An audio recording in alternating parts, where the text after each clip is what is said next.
dinner with me.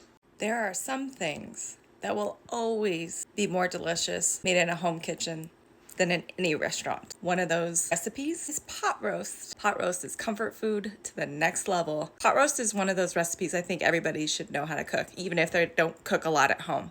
It's only like 5 or 6 ingredients for a delicious home-cooked meal, and it's super, super simple. I like to cook it really low and slow all day long in a bed of carrots and onions so that it just all melds together and it is just melt in your mouth delicious. So let's do this.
Six to 8 hours later.